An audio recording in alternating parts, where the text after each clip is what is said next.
Birinin Allah qulağına deyəndə ki, səni sevirəm, nəticəsi nə olur? 300 dənə əl əf olur.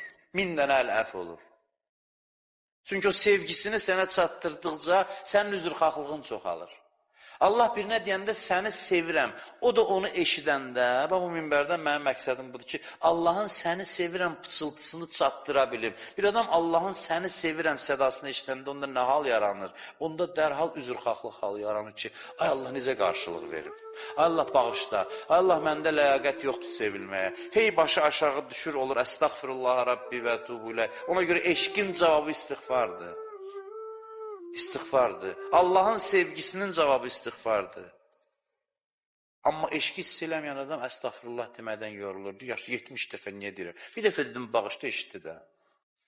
Amma bu ürəyi soyumur. Bağışda, bağışda, bağışda. Cuşa gəlir qəlbi ki, ay Allah, sən məni bu qədər sevirsən. O sevgini hiss elətdirir Ramazan ayı. Ona görə istiğfar çoxalır bu ayda.